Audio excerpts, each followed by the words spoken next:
కొన్ని వార్తలు, కొన్ని కథనాలు గనక చూస్తే, ఈ టీడీపీ మీడియా అసలు వాళ్ళకు మీడియా అనే పేరెందుకో అసలు నిజంగా ఆశ్చర్యం అనిపిస్తుంది. నాకు తెలిసి భారతదేశంలో ఎవ్వరూ కూడా ఇంత దిగజారి కొన్ని కథనాలు రాయరు. నిజం. ఇప్పుడు సెన్సేషనల్ న్యూస్ ఏంటి?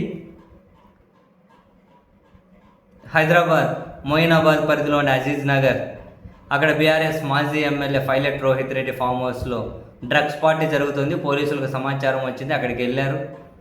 అక్కడ హై ప్రొఫైల్ వ్యక్తులు ఉన్నారు. టీడీపీ ఎంపీ ఏలూరు నుంచి ప్రాతినిధ్యం వహిస్తున్న పుట్ట మహేష్ ఉన్నారు. ఆయనకైనా పాజిటివ్ వచ్చింది. అన్ని హై అండ్ ప్రొఫైల్లే. పోలీసులు అరెస్ట్ చేశారు. 11 మంది ఈ డ్రగ్స్ పార్టీలో పాల్గొన్నారు. దాదాపు చాలామందికి పాజిటివ్ వచ్చినట్లు స్వయానా డీసీపీ మీడియా సమావేశం నిర్వహించి ప్రకటించారు. దీన్ని తెలుగుదేశం పార్టీ పత్రిక వారాంత పలుకుల పత్రిక ఎట్లా రాసిందో చూద్దాం. రంగారెడ్డి జిల్లా మొయినాబాద్లో జరిగిన ఫామ్ హౌస్ పార్టీపై పోలీసులు నిర్వహించిన సోదాలు తెలంగాణ వ్యాప్తంగా చర్చనీయాంశమయ్యాయి. డ్రగ్స్ వినియోగం, విదేశీ మద్యం, అలాగే పోలీసులపై కాల్పులు జరిగాయని ఆరోపణలు రావడంతో ఈ వ్యవహారం హాట్ టాపిక్గా మారింది. ఆరోపణలు రావడం ఏంది? ఎస్ఐఏ స్వయాన కంప్లైంట్లు ఇచ్చారు. అక్కడ కాల్పులు జరిగాయని, తుపాకీ స్వాధీనం చేసుకున్నారు, గుండ్లు కూడా స్వాధీనం చేసుకున్నారు. సరే పోనీయండి అక్కడికి. ఈ ఘటనకు సంబంధించి పోలీసులు మొత్తం 11 మందిని అరెస్టు చేసి కేసు నమోదు చేశారు. కొన్ని చట్టాల పేర్లు రాసుకుంటూ వచ్చారు. మొయినాబాద్ ప్రాంతంలోని పంజుకుల రోహిత్ రెడ్డి ఫామ్ హౌస్లో లగ్జరీ పార్టీ జరుగుతున్నట్లు సమాచారం అందడంతో పోలీసులు అక్కడికి వెళ్ళారు. అక్కడ భారీ పార్టీ జరుగుతోంది. స్విమ్మింగ్ పూల్ వద్ద ప్రత్యేకంగా పార్టీ ఏర్పాటు చేసి మద్యం సేవిస్తున్నారు. పురుషులు, మహిళ ఉంది. ఓకే. పోలీసులు ఫామ్ హౌస్ వద్దకు వెళ్ళిన సమయంలో కాల్పులు జరిగాయని సబ్ ఇన్స్పెక్టర్ నయీముద్దీన్ తన ఫిర్యాదులోనే పేర్కొన్నారు. అక్కడ రివాల్వర్లు, గుండ్లు స్వాధీనం చేసుకున్నారు. ఓకే.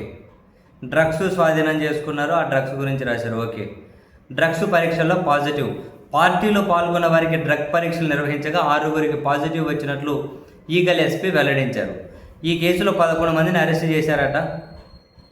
ఎఫ్ఐఆర్లో పలువురు నిందితుల పేర్లు చేర్చారట. పోలీసులు అదుపులోకి తీసుకున్నారట. 6 మందికి డ్రగ్స్ పాజిటివ్ అట. విదేశీ మద్యాన్ని స్వాధీనం చేసుకున్నారట. ఎన్డీపీఎస్ చట్టం కింద కేసు పెట్టారట. డ్రగ్స్ సరఫరాపై ఆరాధిస్తూ ఉన్నారట. అసలు ఎవరు వీళ్ళు నిందితులు? ఎవరు? పాజిటివ్ వచ్చింది ఎవరికి? ఎక్కడే కూడా టీడీపీ ఏలూరు ఎంపీ మహేష్కి డ్రగ్స్ పార్టీలో దొరికాడు అని, డ్రగ్స్ పాజిటివ్ వచ్చిందని పోలీసులు అధికారికంగా మీడియా సమావేశం పెట్టి ప్రకటించారు.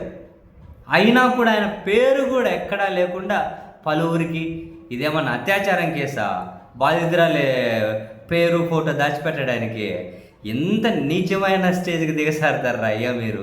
మళ్ళీ జర్నలిజం అని ఏదో ఎవరినో బెదిరించడం కోసమో, లేకుంటే ఏదో ఇంత లెక్క వస్తుందని చెప్పి దాన్ని నడుపుకుంటూ ఉన్నారు. కానీ దాని బదులు వేరే వ్యాపారాలు చేసుకోవచ్చు కదరా అయ్యా.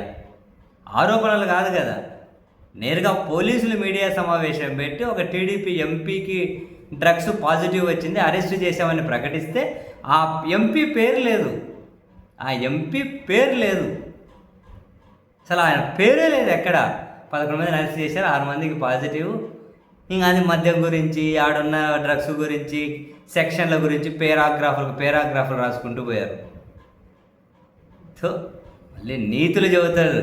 మళ్ళీ వాళ్ళ యజమాని వారం వచ్చిందంటే వారం ఎండింగ్ వచ్చేసరికి నీతులు చెబుతారు. ఎందుకురా బాబు జర్నలిజాన్ని ఇంత దిగజార్చి మళ్ళీ కబుర్లు చెబుతారు. ఇంకా ఆయన టీడీపీ రాజగురు ఉంటాడు కదా, ఆయన పత్రికలో ఎంపీ పేరు రాశారు కానీ పార్టీ రాయలే. ఏ పార్టీ అని.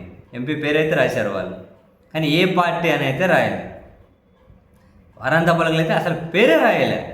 పలువురికి డ్రగ్స్ పాజిటివ్, హై ప్రొఫైల్ వ్యక్తులు. మీ పత్రికలు జడా మళ్ళీ పత్రికలంట పోలీసులు చెప్పిన వివరాలు వీళ్ళ ఇంట్లో దొరికినట్లే ఉంది. అంతకుమించి ఎక్కువ ఫీల్ అవుతూ ఉన్నట్టున్నారేమో.